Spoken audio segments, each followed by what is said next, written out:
Tranche de couple. Un podcast de Guillaume et Max. La vie à deux, au fil de l'eau. Bonjour, bonsoir.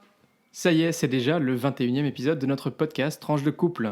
On est ravis de vous retrouver. Voilà, ça fait 15 jours depuis le dernier épisode, mais c'est le rythme. Et vous êtes toujours plus nombreux à nous écouter. Au moment où on enregistre ce podcast, il y a déjà 1339 écoutes de notre podcast. Donc voilà, c'est super chouette, on est vraiment très contents. Comment tu vas, Guillaume, aujourd'hui ? Bah ça va, écoute, chaudement. Et oui, La cette Belgique, semaine c'est plus que c'était. Hein. va être une vraie canicule. Oui, pas une vraie... On va frôler les 30 degrés, quoi. C'est l'été.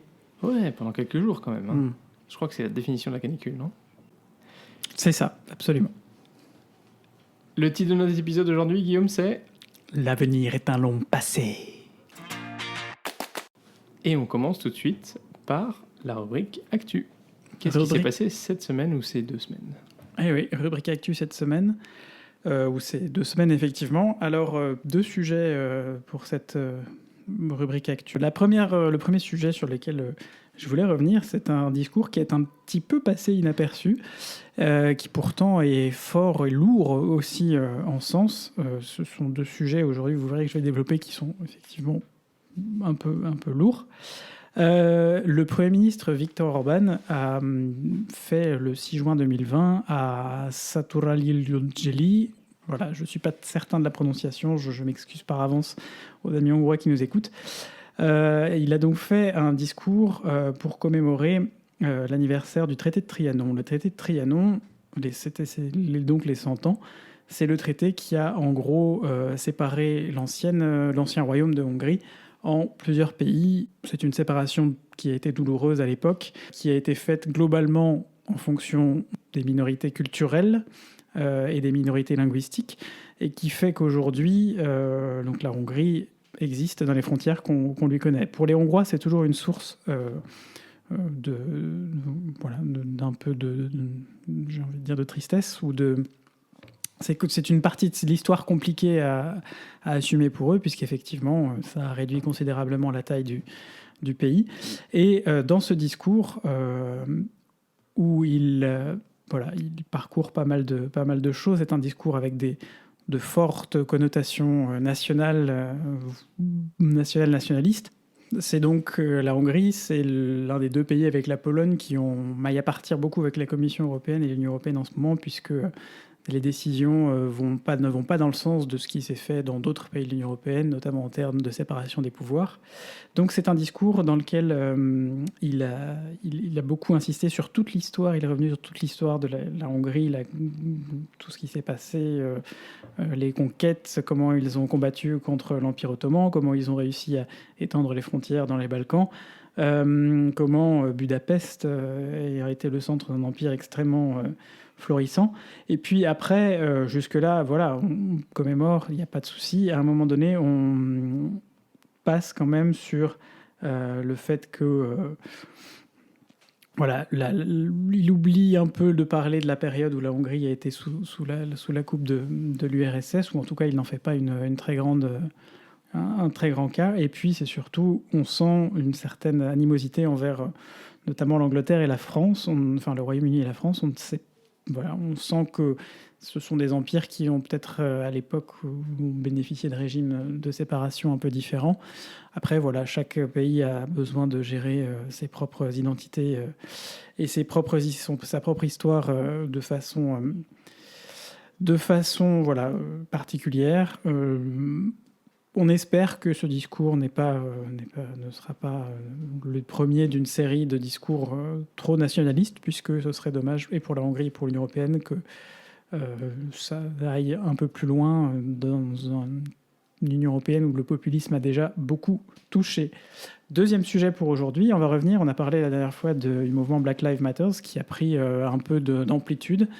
Et qui continue, qui se poursuit. Ce qui s'est beaucoup passé ces 2 dernières semaines, c'est on a eu notamment en Angleterre, avec des déboulonnages, et aux États-Unis, des déboulonnages de statues.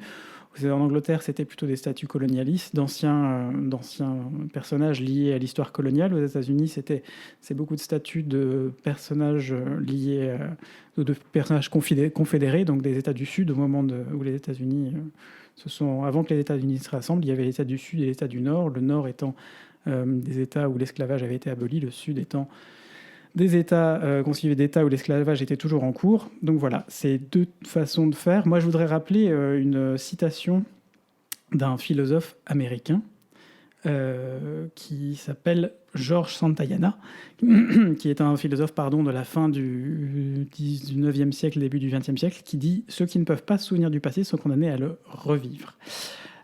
C'est important pour moi de parler de cette citation parce que je ne suis pas persuadé que le déboulonnage des statuts permette de mieux comprendre l'histoire. Je pense en tout cas que si ces statuts n'ont pas la place dans l'espace public, il est important d'en discuter. Il est surtout important de discuter de qu'est-ce qu'on en fait, puisque faire disparaître l'histoire n'est pas une bonne idée.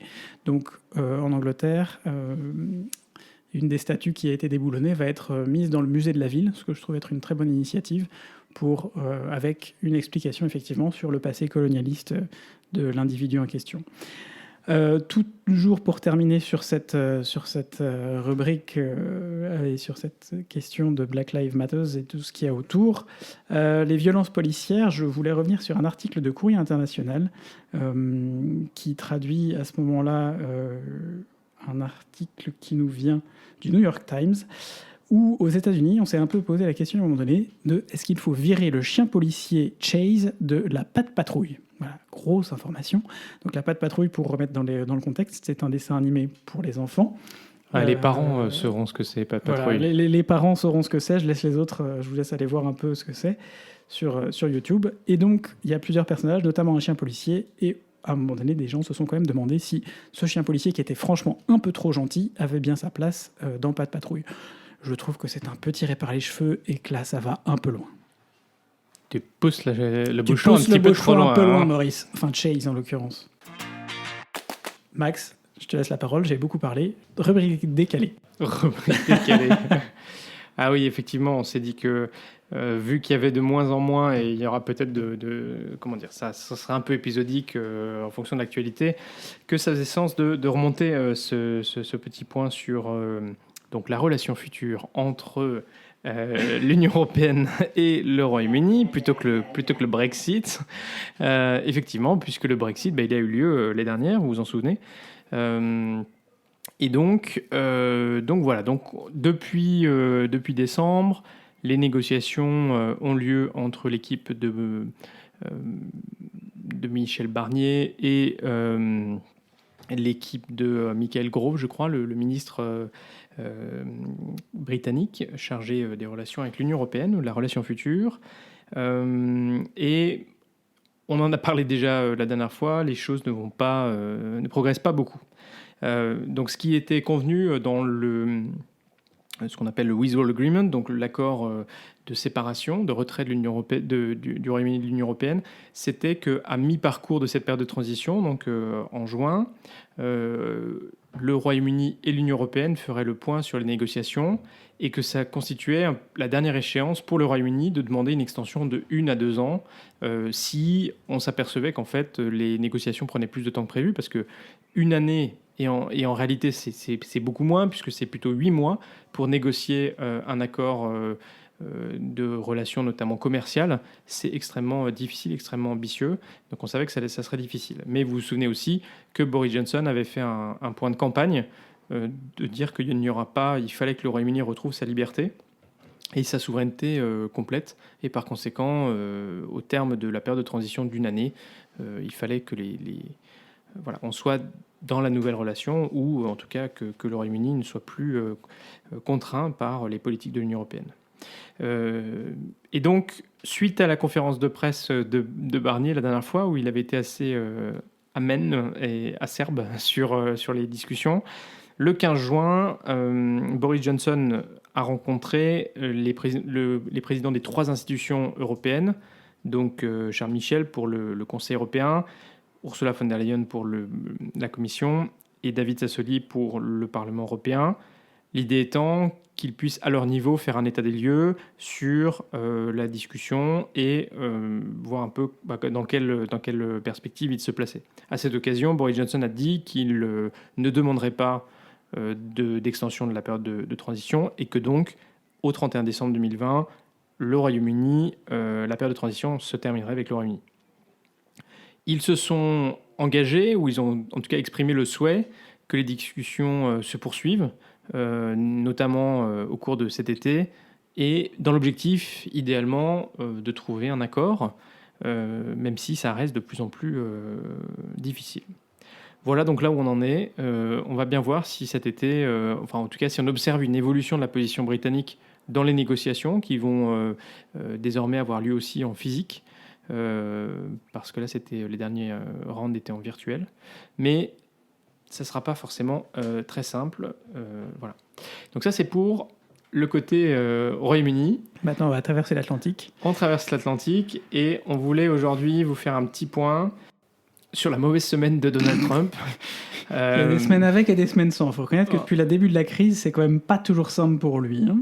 Ouais, c'est exactement ça. C'est pas toujours simple et notamment parce que il y a eu deux décisions de la Cour suprême. Donc, vous savez que la Cour suprême a joué un rôle extrêmement important dans la politique américaine et que cette semaine, elle a rendu deux arrêts qui étaient très très attendus sur des politiques que Donald Trump, que l'administration Trump avait portées et qui donc étaient remontées jusqu'à la Cour suprême. Le premier concerne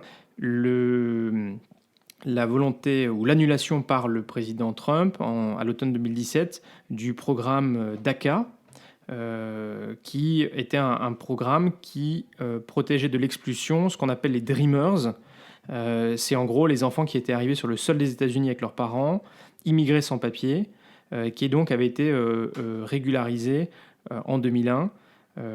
Et donc le programme DACA a été mis en place par Barack Obama, ce qui n'est pas donc surprenant que Trump veuille l'enlever.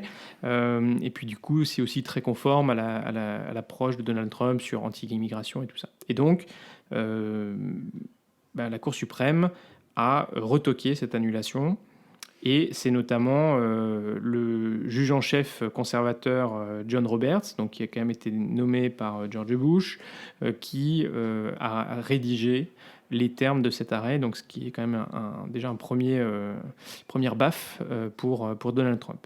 Et le deuxième arrêt, c'est l'arrêt Boston versus Clayton County, où la Cour suprême rend illégale toute discrimination par un employeur vis-à-vis d'un employé sur la base de l'orientation sexuelle ou de l'identité de genre. En gros, vous ne pouvez pas virer quelqu'un parce qu'il a une orientation sexuelle qui ne vous convient pas ou parce qu'il a une identité de genre qui ne vous convient pas.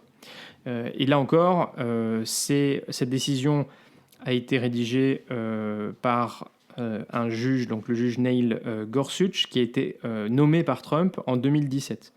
Et qui donc étend le Civil Rights Act de 1974, la loi sur l'égalité des droits, aux personnes LGBTQ.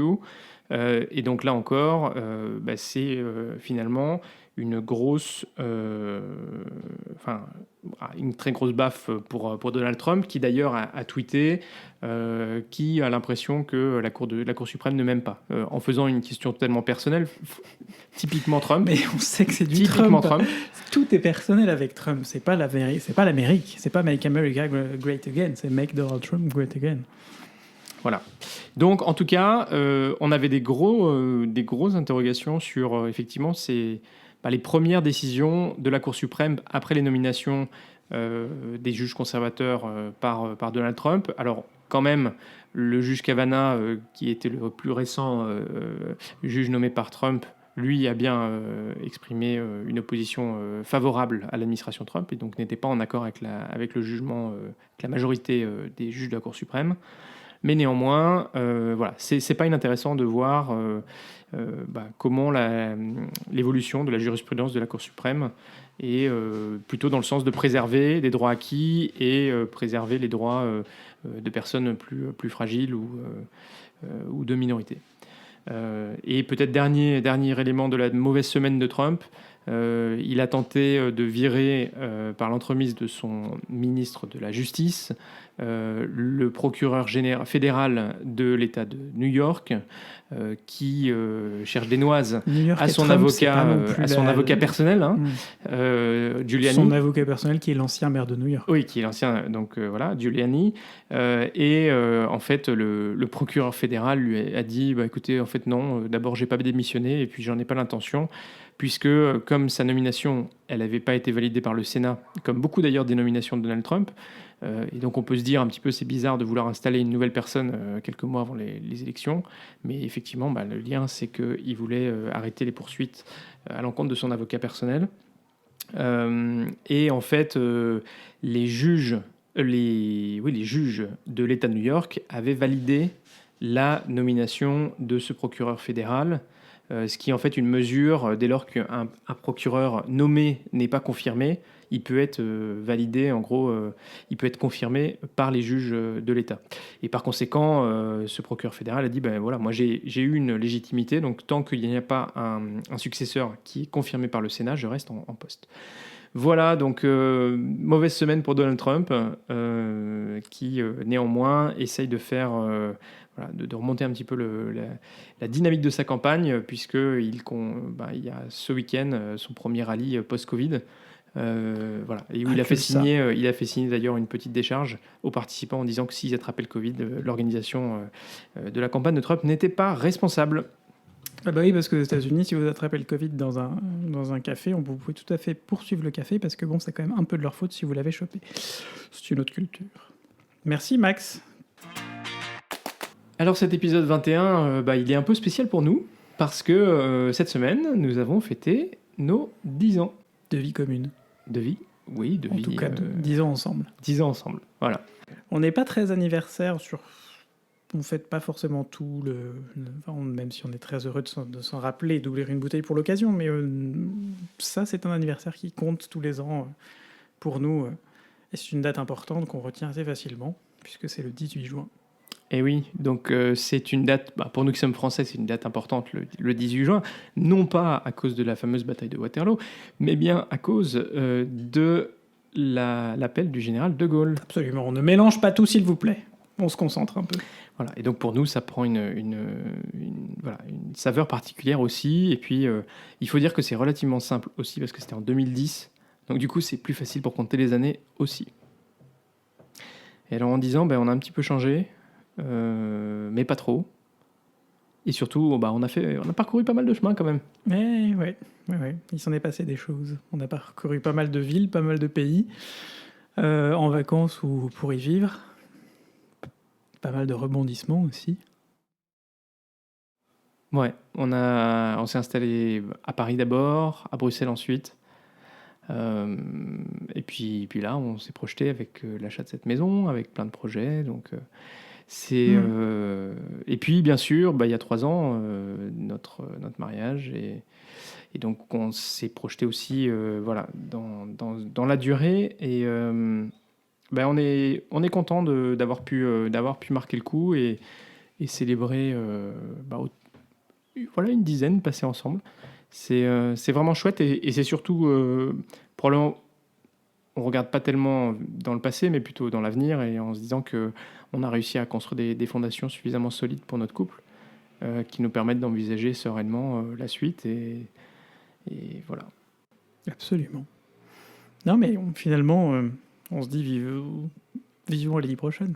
Et c'est marrant parce que je sais pas toi mais quand j'ai mentionné à quelques personnes qu'on fêtait nos 10 ans et c'est vrai que je pense que la réaction des gens montre aussi à quel point c'est aussi quand même un paquet d'années. Enfin, mine de rien, on a l'impression que c'était un peu hier. Mais bon, 10 ans, c'est pas rien quand même. Bon. Non, il s'est passé plein de trucs. C'est vrai que maintenant, t'as un petit peu de poil blanc dans ta barbe. Je fais une Édouard Philippe. Bon, écoute, ça arrive même au meilleur, la preuve. Ah, tu veux dire que c'est temporaire, que ça va... Non. Je les ai, je les garde. C'est toute la sagesse qui transparaît chez moi. Voilà. Et avec ça. Et 10 ans, c'est aussi beaucoup de rencontres, beaucoup de moments partagés en Les famille. gens qui nous ont et- tendu la main à des moments où peut-être nous ne pouvions pas, nous étions seuls chez nous. Et alors, c'est pour ça qu'aujourd'hui, nous disons, nous chantons la vie, nous dansons la vie, nous ne sommes qu'amour. Pardon, désolé. Oh là là, la référence filmographique. Non, mais plus sérieusement, voilà, c'est vrai qu'on a eu beaucoup de moments avec nos familles respectives et puis aussi avec nos amis, des bons moments partagés, des rassemblements scouts, des retrouvailles avec nos amis de Grenoble, de Lyon, de Paris, et puis nos amis étrangers aussi. Voilà, on a partagé, on a un peu mixé nos vies et nos chemins d'avant, et arrivé à construire finalement cet entremêlage de nos vies respectives. Et puis, voilà, pour développer progressivement aussi le chemin commun. Mhm. Absolument. Je suis un peu philosophique aujourd'hui. Alors, pour tout vous dire, il m'a même reproché que le titre de notre épisode était beaucoup trop philosophique. Mais alors là, du coup, c'est un peu l'hôpital qui se fout de la charité. Eh oui, qu'est-ce que tu veux, c'est comme ça. Hein. Voilà. Bon, du coup, on a fêté ça, parce que Absolument. comme il se doit. Et puis du coup, ça nous permet de faire la transition avec la rubrique belge, suivante. Ceci n'est pas un ou une belge. On a donc fêté ça au restaurant 65 degrés. Alors, Max, 65 degrés. tu veux nous expliquer un peu le concept ? C'est un concept qui nous plaît bien, parce que c'est à la fois une expérience humaine et culinaire. On vous a parlé des cafés joyeux la dernière fois d'ailleurs. Eh bien, Et c'est un peu finalement la même logique, mais appliquée dans un mode de restaurant.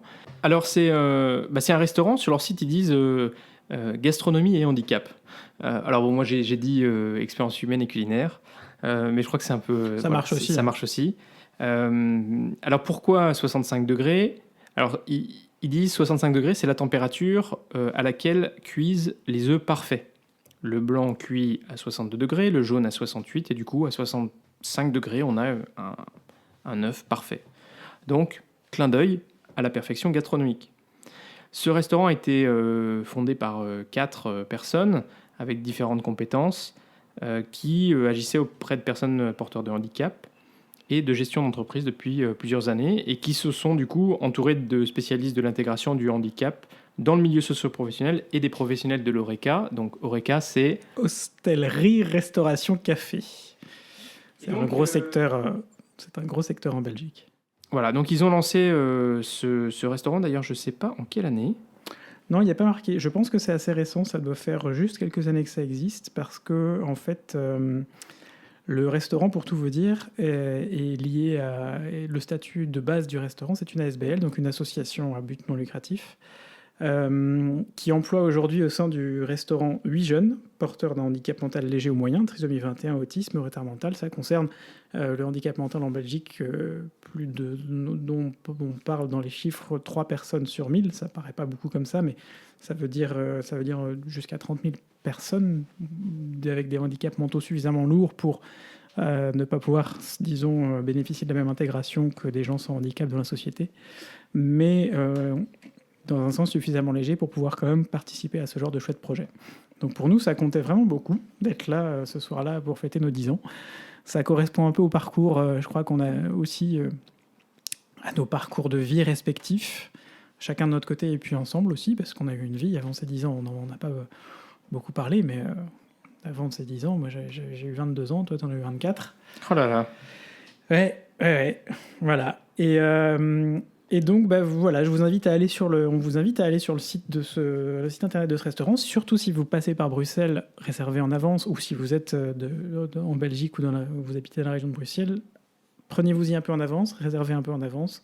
Passez-y, c'est des tarifs qui sont relativement abordables pour un restaurant de ce niveau. Max, tu veux... Ah oui, parce que faut le dire, c'est quand même un restaurant plutôt gastronomique. Donc ils disent, j'aime bien, l'idée c'est une qualité culinaire irréprochable et un service 3 étoiles, sourire compris. Bon, nous malheureusement il y avait les masques, alors les sourires on les a devinés mais pas forcément vus voilà, avec le masque. Mais c'est vrai que c'est quand même un restaurant gastronomique, et donc c'était tout à fait... c'était le bon format pour fêter ces 10 ans pour nous deux. Et j'ai trouvé, du coup, fondé en mars 2018, Voilà. la SBL. 2 ans. Voilà. Et donc, écoutez, c'est sur TripAdvisor, je crois, un des premiers restaurants sur Bruxelles, ce qui témoigne bien du succès en fait du concept, c'est-à-dire à la fois un restaurant gastronomique avec un prix quand même assez abordable pour un restaurant de ce style-là, et surtout une expérience humaine extraordinaire. On était, pour tout vous dire, 4 plats, donc 2 entrées, un plat principal, un dessert. On est sur une formule à 55 €. Voilà, auquel il faut rajouter les boissons, mais néanmoins, voilà, c'est très ça, c'est le principe. Et puis, Chacun fait ce qu'il veut. On n'oblige personne à se prendre une murge. C'est vrai. Et puis surtout, je pense qu'il y a, comme d'habitude dans ce genre de restaurant, ce qui est aussi sympa, c'est que vous pouvez venir à midi. Et du coup, là, vous avez soit un menu à 3 services à 39 €, soit 2 services à 34 €, soit un plat à 28 €. Et ils ont une super terrasse. Donc, je pense que c'est aussi, voilà, si vous souhaitez, peut-être dans le cadre d'une occasion, peut-être un peu moins, voilà, pouvoir venir avec un prix plus abordable, le déjeuner à midi est une bonne opportunité. C'est l'heure de la rubrique culture. Bah oui, cette fois-ci, on va la faire dans le bon ordre, parce qu'on a un peu chamboulé tout ça. Il faut revenir à des choses plus cadrées, non, là, je dis n'importe quoi. Rubrique culture, cette fois-ci, je vais être dans la continuité de ce que j'ai fait. Je tiens à dire, quand même, je souligne, je ne sais pas si c'est le moment, mais que depuis le début de ce podcast, nous n'avons pas prononcé une seule fois le mot « k ». Ah oui, celui-là. Bah, yes. Ne dis pas alors. Voilà, c'est pour ça que je ne dis pas. Et je trouve que c'est déjà un progrès. On est revenu au new normal. La vie reprend son cours petit à petit. On n'est pas encore au new normal comme dit Max. En tout cas, on n'est pas encore au normal, on est au new normal. Je voulais vous parler de différentes initiatives dont nous avons entendu parler ou nous avons ouï dire aussi originales en matière culturelle ces derniers jours. La première initiative donc est celle du Festival musical de Namur, qui est un festival de musique classique qui a lieu tous les étés au début du mois de juillet à Namur et dans les environs, qui met en place cette année, donc pour pouvoir respecter les distanciations sociales. On sait que la culture, c'est un domaine dans lequel les distanciations sont difficiles à respecter. C'est aussi un domaine comme d'autres où les États c'est clairement pas la priorité pour un certain nombre d'États. J'y reviendrai aussi après. Et donc, ils ont mis en place des drive-in de concerts, c'est-à-dire c'est des concerts sur des grands parkings où vous avez un podium avec un orchestre. Alors, on va dire le côté un peu moins sympa, c'est que c'est pas de la musique complètement acoustique, c'est de la musique avec un peu de sonorisation pour qu'on puisse l'entendre, mais c'est une façon originale de conserver les distanciations sociales. Dans la même veine, mais encore un peu différent, l'Opéra de Berlin s'est adapté. Il a donné le 12 juin dernier sa première représentation qu'il a donnée donc dans son parking, en fait, dans le parking de l'Opéra, qui a été transformé pour l'occasion en salle de spectacle. Pour pouvoir respecter les règles sanitaires, ils ont apparemment trouvé, ce qui est assez formidable, sous un toit ils avaient un toit de tôle dans le fond du parking qui permettait une acoustique formidable. J'ai pas pu écouter ce que ça donnait, je pense pas qu'il était enregistré, mais en tout cas ça montre qu'on commence à avoir des initiatives intéressantes émerger. J'en profite pour faire un petit cocorico maison pour dire que La Monnaie à Bruxelles a aussi relancé sa saison de concertino, donc des petits concerts de musique de chambre qui sont retransmis en direct sur le site internet de La Monnaie à 12h30 tous les vendredis et en direct sur la place de La Monnaie. Celui de ce vendredi dernier, 19 juin, me touche tout particulièrement puisque ce sont 2 jeunes chanteurs de notre académie de chant qui se sont produits, Maxime Melnik et Margot de Valençard, accompagnée par Uri Bronchti. Voilà, c'était un peu la minute d'autopromotion, mais qui fait plaisir parce qu'on sent qu'on revient quand même à quelque chose. Et pour finir, sur un petit coup de gueule culturel, c'est le coup de gueule que j'adresse aux partis de droite flamands qui ont bloqué au Parlement belge la semaine dernière une résolution qui visait à mettre en place toute une série de solutions et de mesures pour aider à accompagner les artistes, le monde artistique dans cette nouvelle ère qui s'ouvre. Le monde artistique a été particulièrement touché, alors parce qu'il y a des statuts qui font que voilà, pour pouvoir être payé comme d'autres, il faut pouvoir travailler. Sauf que là, clairement, tout le monde ne pouvait pas travailler. Personne n'a pu travailler pendant 3 mois d'ailleurs. Et la Belgique a beaucoup tardé. Je critique pas mal. J'essaie de limiter mes critiques en règle générale. Je critique cependant pas mal le ministre français de la Culture, Franck Riester, qui est tout à fait absent depuis plusieurs mois, ou quand il sort quelque chose, en général, c'est pas forcément ce qu'on serait en droit d'attendre. Mais là, je vais aussi pousser un coup de gueule contre la NVA et le Vlaams Belang, donc deux partis plutôt à droite, voire très très très très très à droite pour le Vlaams Belang, et puis le CDNV et le PNVLD, qui sont des partis plutôt plus centristes, en tout cas, que les deux précédents, mais qui tous ensemble ont voté contre cette motion et ont demandé ensuite. L'idée, c'était de faire chiffrer par le Conseil d'État les mesures. Ok, jusque-là, je comprends qu'on va y savoir combien ça va coûter, mais ils n'ont pas mis en place, ils n'ont pas demandé de procédure d'urgence qui permettent un chiffrage en une semaine, ce qui fait que c'est renvoyé au mieux au 21 juillet, au pire au mois d'août. Voilà, tous ces artistes on pense que le milieu de l'événementiel, en général en Belgique, c'est entre 80 000 et 150 000 personnes minimum qui sont touchées directement, et indirectement, c'est plusieurs centaines de milliers de personnes. Voilà. T'as posé ça là, et c'est effectivement assez triste. Max, on va venir sur un sujet chaud. Exactement. Aujourd'hui, on voulait parler d'un sujet qui nous touche tous, et sur lequel on est tous un peu acteurs. Internet, plus gros pollueur de la planète ? Ah bon, tu veux dire que quand on surfe, c'est pas juste notre unité centrale qui chauffe? Et voilà. Alors, si Internet était un pays, il serait le 3e plus gros consommateur d'électricité au monde, Oufti.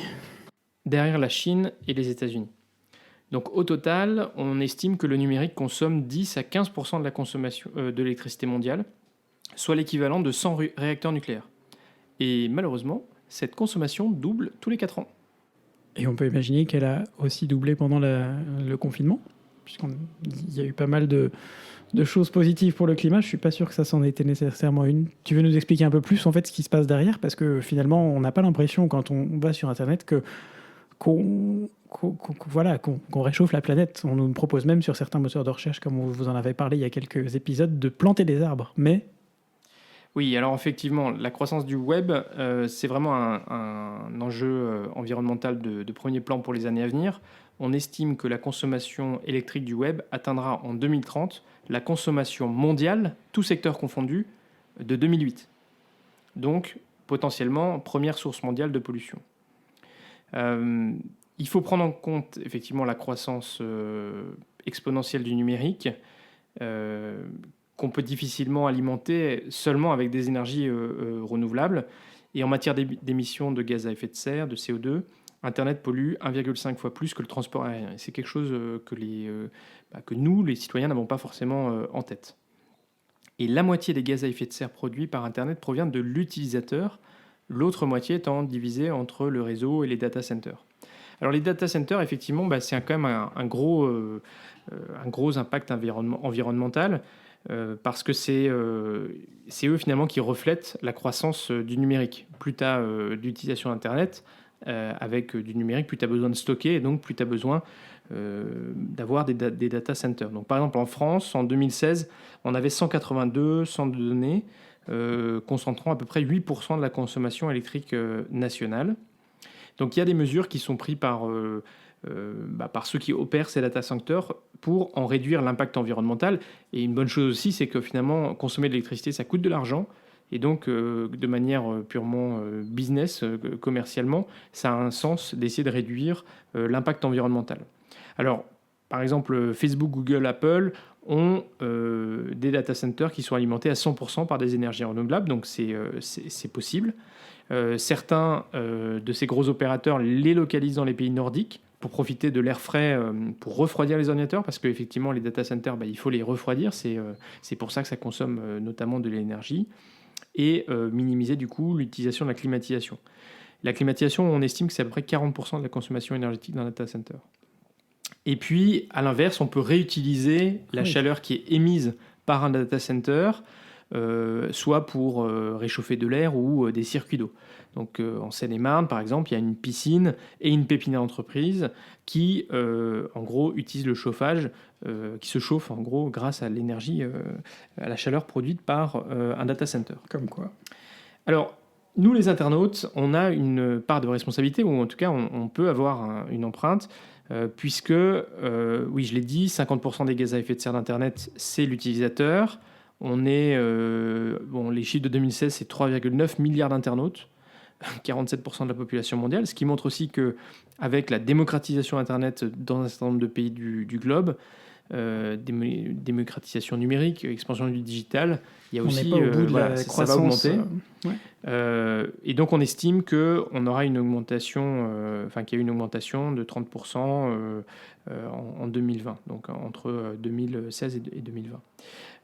Donc les emails, par exemple, ils émettent énormément de gaz à effet de serre et ils consomment en fait pas mal, parce que chaque heure dans le monde, 12 milliards de mails sont envoyés, ce qui au total équivaut à une consommation de 50 gigawatts par heure, donc à peu près 18 centrales nucléaires pendant une heure. C'est quand même pas rien. Donc si tu envoies un mail avec une pièce jointe de 1 mégaoctet, c'est quasiment rien. Tu vas dégager 19 grammes de CO2 et tu vas consommer l'équivalent d'une ampoule pendant une heure. Ça fait réfléchir quand même. Alors ce que tu peux faire, c'est d'abord faire le tri dans tes mails, parce que quand tu stockes des emails sur un serveur, alors on a tous des providers qui ne nous demandent plus, avec des boîtes mail illimitées, donc ils ne nous demandent plus de supprimer des mails, mais du coup, ça veut dire que c'est du stockage dans des data centers. Et en plus, avec la redondance, puisque par exemple Google, avec Gmail, il t'assure que tes mails ne seront jamais supprimés. Donc en fait, tu as plusieurs data centers avec des recopies pour éviter que tes emails soient perdus. Et pour information, du coup, une trentaine de mails par jour, ce qui est en moyenne ce qu'une personne qui travaille derrière un bureau échange au quotidien, sans compter les mails perso sur une année, ça finit donc par faire 2 tonnes de CO2 dans l'année, juste pour envoyer des messages. Voilà. Alors, bon, du coup, l'idée, c'est pas de culpabiliser les gens. C'est parce que Internet, on ne pourra pas s'en passer, et que le numérique, c'est notre vie. Mais par contre, on peut avoir des moyens. Voilà, déjà, il faut en être conscient. Et puis, deuxièmement, on peut avoir des moyens aussi d'essayer de réduire un petit peu. Donc, je l'ai dit, supprimer, faire le tri dans vos emails. Tous les emails qui ne sont pas nécessaires, vous pouvez les supprimer. Ça évite d'avoir des serveurs qui tournent en permanence avec ces mails. Désabonnez-vous des newsletters inutiles.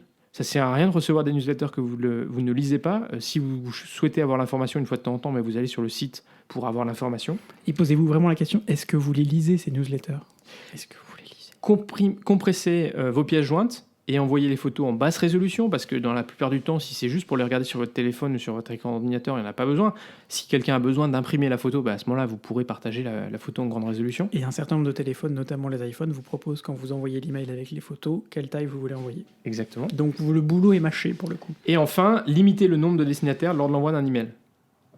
Parce que finalement, à plus vous envoyez de destinataires, et plus vous avez... en fait, ça se multiplie. La navigation sur le web, parce que là aussi, chaque requête Google, on estime que ça émet 7 grammes de CO2. Voilà, c'est pas rien. Donc en une heure, le CO2 émis par les mails du monde entier équivaut à 1000 allers-retours Paris-New York. Ouais. Donc tu peux bien formuler tes requêtes, tu peux enregistrer les sites que tu visites fréquemment en favori, du coup tu n'es pas obligé de passer par une requête sur un moteur de recherche.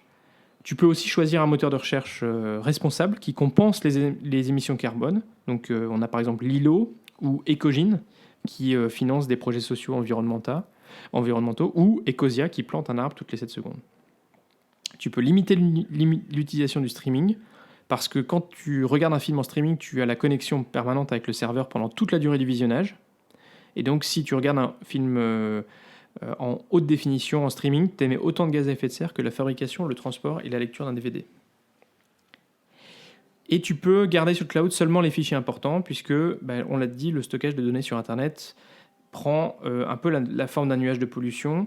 parce que tu utilises 24 heures sur 24 des serveurs, peut-être pour des informations dont tu n'as pas besoin. Voilà, c'était un petit peu la minute conscientisation de l'utilisation d'Internet. Et vraiment, là encore, c'est pas du tout pour culpabiliser les gens ou leur dire qu'il faut arrêter d'aller sur Internet ou d'utiliser. Enfin, je veux dire, nous, on produit un podcast qui est diffusé sur Internet, donc on est bien les premiers conscients. Mais peut-être pour dire, il y a quelques petites actions, quelques petites attentions qui peuvent un peu limiter la croissance de la consommation énergétique liée à l'utilisation d'Internet et le rejet de CO2 qui est toujours lié à cette utilisation d'Internet. Voilà, donc j'espère qu'on vous a donné quelques petites pistes et que vous pourrez aussi tous contribuer à avoir un petit geste aussi pour la planète. Merci Max. C'est déjà la fin de ce podcast. Je crois qu'on a été relativement bon sur le timing aujourd'hui. On est dans notre moyenne. Si on était trop long, si on a dit trop de bêtises, si vous avez des choses à rajouter, n'hésitez pas à nous faire un petit mail. Tranche au singulier, le chiffre de couple au singulier @gmail.com ou notre compte Twitter @tranche de couple, pareil, tout au singulier avec le chiffre 2, et on sera ravis d'entendre vos retours. Et puis d'ailleurs, j'en profite aussi pour dire que on arrive bientôt à la fin de la première saison de notre podcast. Rassurez-vous, c'était pas le dernier épisode, mais du coup, si vous avez des idées ou des suggestions pour la deuxième saison, des choses qu'on pourrait intégrer dans nos rubriques, ou vous avez envie qu'on traite un sujet en particulier, n'hésitez pas aussi à nous en faire part. Voilà, bonne continuation à toutes et à toutes, et à très vite pour de nouvelles tranches vitaminées.